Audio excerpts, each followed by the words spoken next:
नमस्कार साथियों, Naira education institute में आपका हार्दिक स्वागत है। मैं प्रोफेसर महेंद्र सर आज आप लोगों को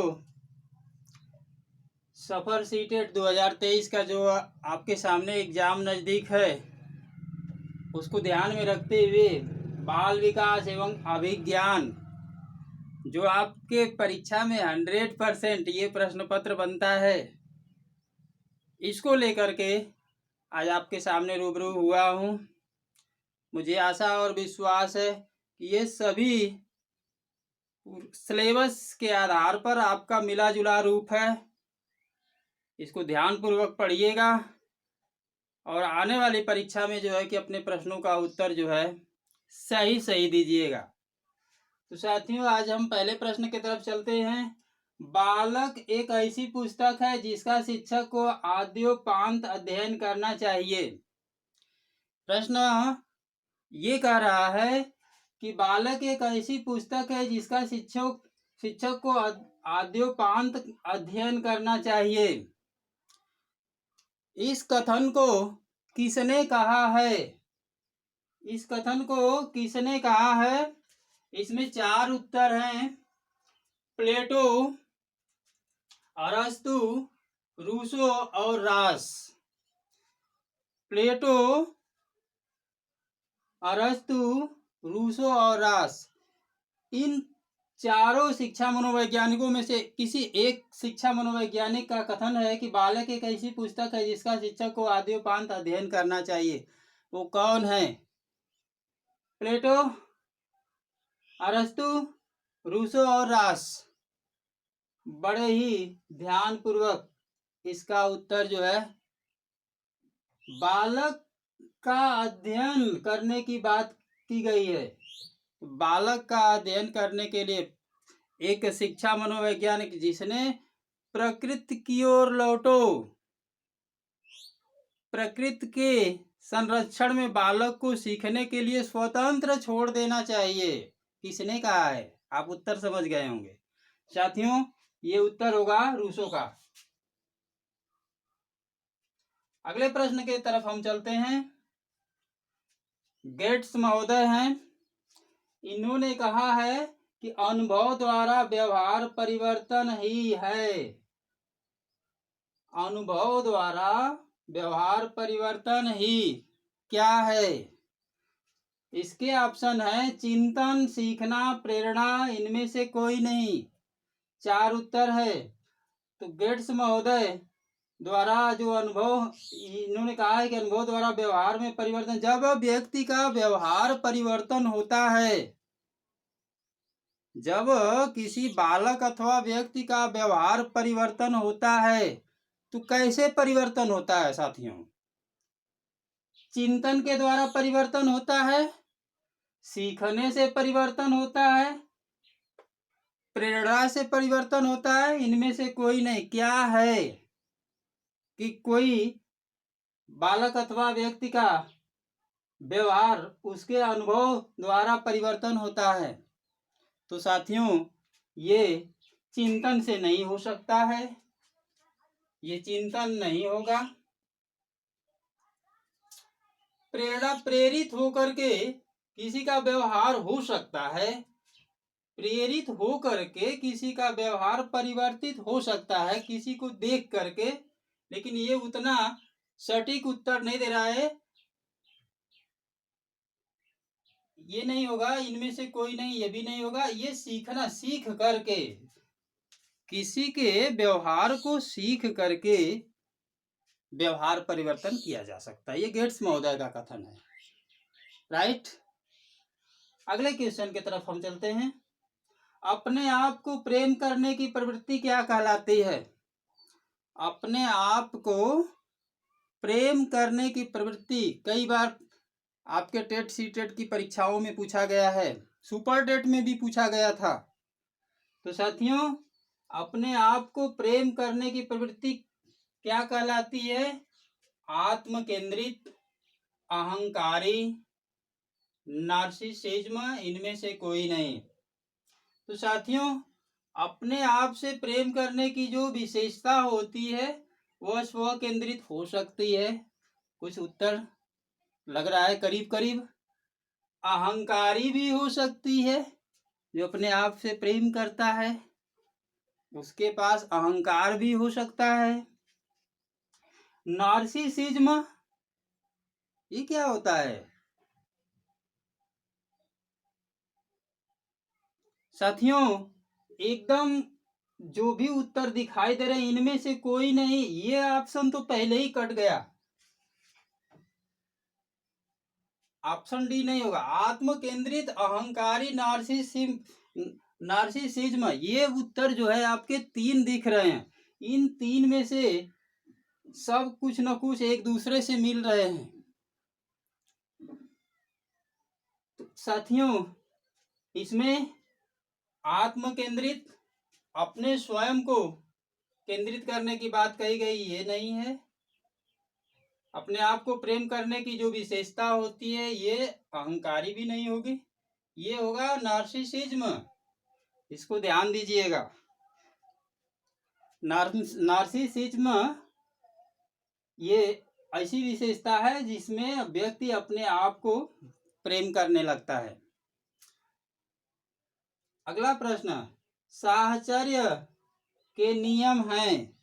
साहचर्य के नियम हैं, इसमें समानता का नियम, वैषम्य का नियम, समीपता का नियम, ये सभी 4 उत्तर हैं। साहचर्य मीन्स होता क्या है?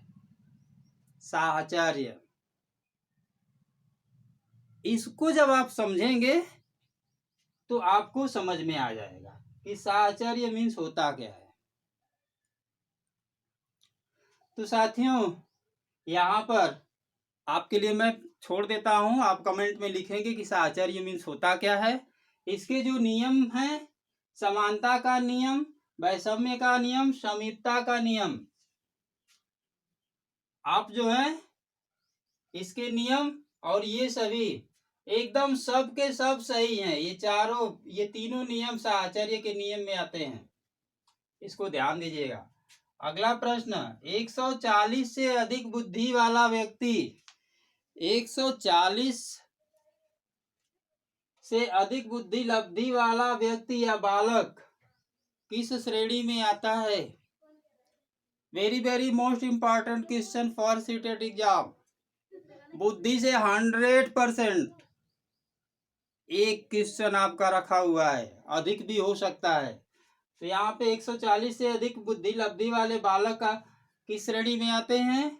सामान्य श्रेणी में, पिछड़े श्रेणी में, प्रतिभाशाली में और उपरोक्त सभी।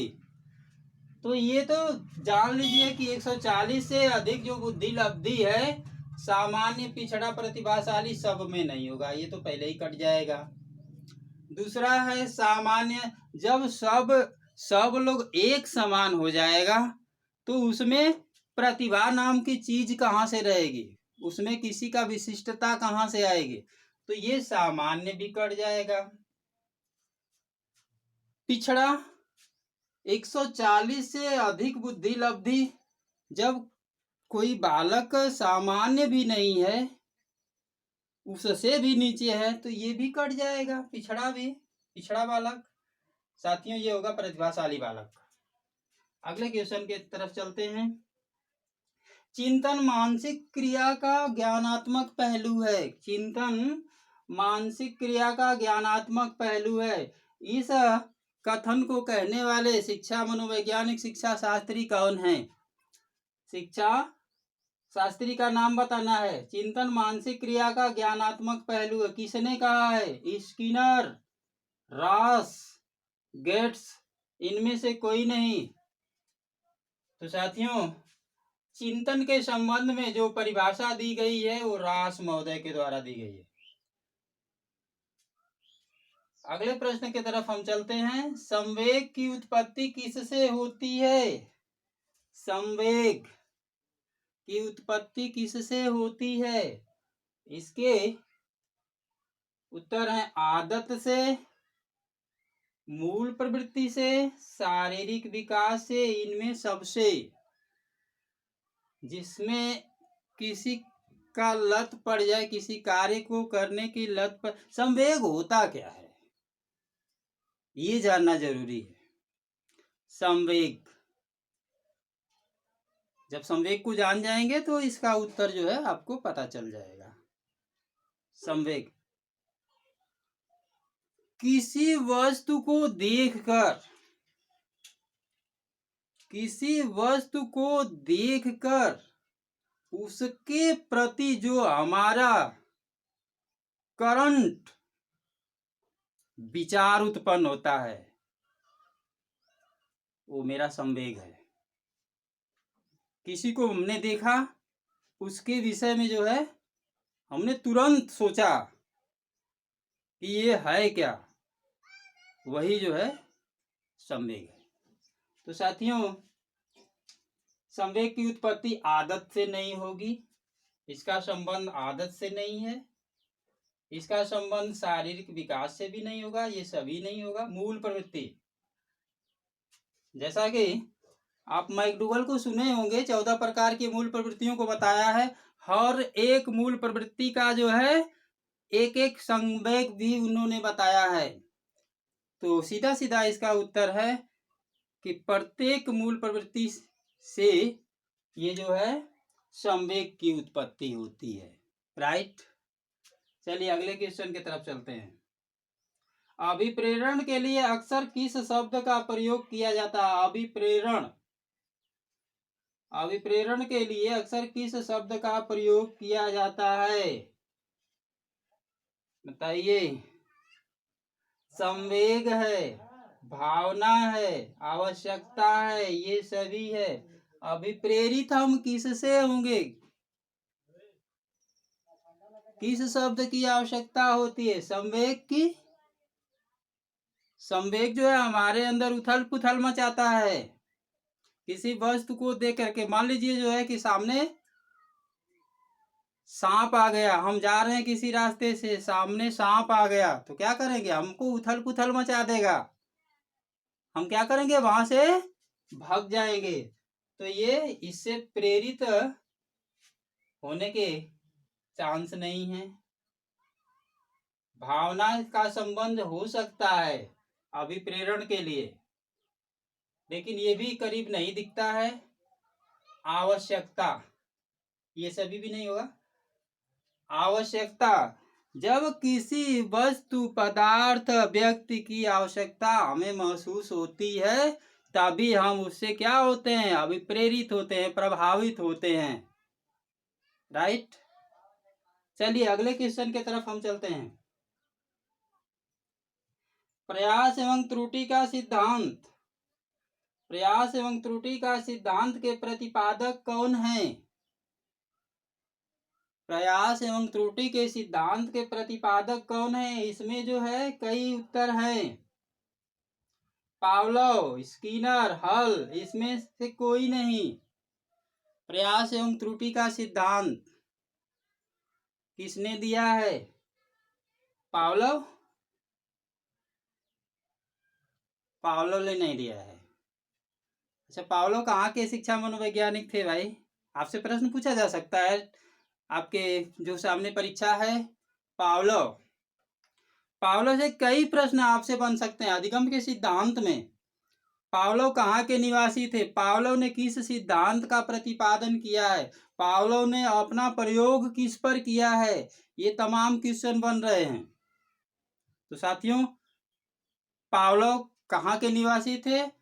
ये अगर आपसे प्रश्न पूछा जाता है तो पावलोव रूस के शिक्षा मनोवैज्ञानिक थे। रूस के पावलोव अपना जो सिद्धांत प्रतिपादित किया, इनका सिद्धांत क्या है? तो साथियों, इनका सिद्धांत अनुकूलित अनुक्रिया का सिद्धांत, सहज संबंध का सिद्धांत पावलोव महोदय का है। इन्होंने अपना प्रयोग किस पर किया? तो पावलोव महोदय ने अपना जो प्रयोग किया वो कुत्ता पर किया था। कुत्ते के मुख से लार टपकना, सहज संबंध जुड़ गया था भोजन के साथ। तो स्पष्ट हो गया कि प्रयास एवं त्रुटि का सिद्धांत इन्होंने नहीं दिया है। स्किनर, स्किनर से भी कई क्वेश्चन बन सकते हैं। स्किनर ने कौन सा सिद्धांत दिया है? प्रयास एवं त्रुटि का दिया है?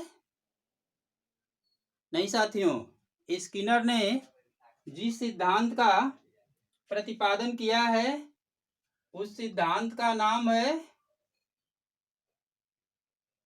क्या? क्रिया प्रसूत का सिद्धांत। इन्होंने जो अपना सिद्धांत का प्रयोग किया था चूहा और कबूतर पर, स्किनर महोदय ने। हल महोदय ने जो अपना सिद्धांत प्रतिपादित किया था वह प्रबलन का सिद्धांत। तो स्पष्ट हो गया कि ये 3 उत्तर नहीं सही है, ये चौथा उत्तर सही होगा। अब उत्तर आ गया इनमें से कोई नहीं। तो जब इनमें से कोई नहीं तो कोई तो है प्रयास एवं त्रुटि का सिद्धांत देने वाला। तो साथियों, ऐसे शिक्षा शास्त्री मनोवैज्ञानिक का नाम है थॉर्नडाइक।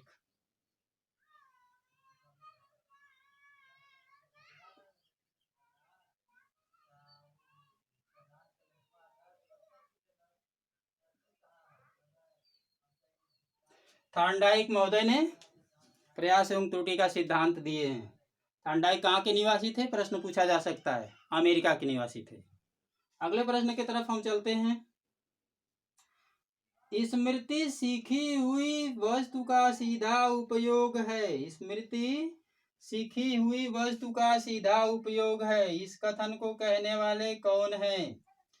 वुडवर्थ, रॉस, ड्रेवर, इनमें से कोई नहीं। साथियों, इसका आंसर आपका होगा वुडवर्थ। अगला प्रश्न, सीखे हुए ज्ञान कौशल का अन्य परिस्थितियों में उपयोग करना कहलाता है। सीखे हुए ज्ञान कौशल का अन्य परिस्थितियों में उपयोग करना कहलाता है। क्या कहलाता है? प्रेरणा, चिंता, बुद्धि, इनमें से कोई नहीं। तो साथियों, सीखे हुए ज्ञान कौशल का अन्य परिस्थितियों में जब उपयोग करते हैं तो वो परिवर्तित हो जाता है। तो इसमें प्रेरणा नहीं होगा, चिंता भी नहीं होगा, बुद्धि भी नहीं होगी। इनमें से कोई नहीं, ये उत्तर सही होगा। तो इसे ये कहलाता क्या है? इनमें से कोई नहीं। कोई नहीं, जब प्रेरणा चिंता बुद्धि कोई नहीं है तो कोई तो है। इसको कहा जाता है सीखने का स्थानांतरण, अधिगम का स्थानांतरण।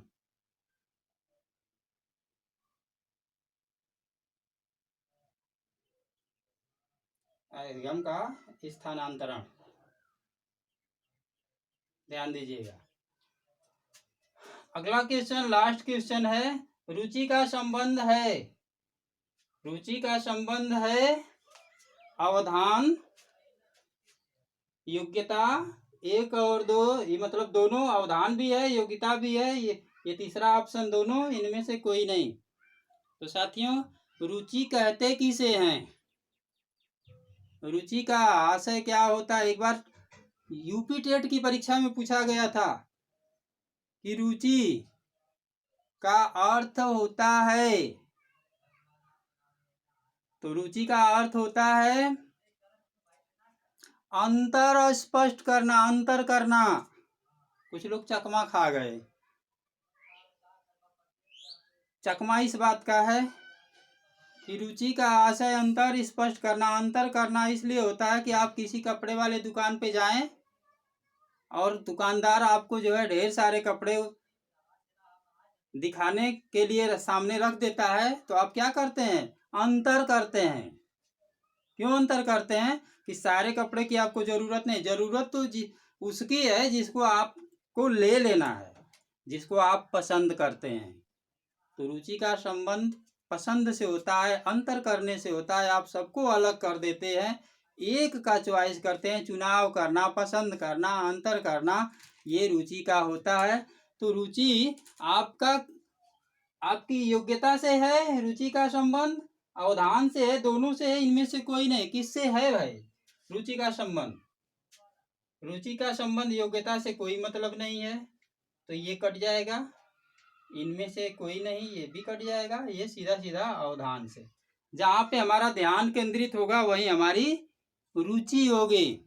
तो साथियों, आज आपने बाल विकास अभिज्ञान के अंतर्गत ये प्राथमिक स्तर का पेपर है आपका।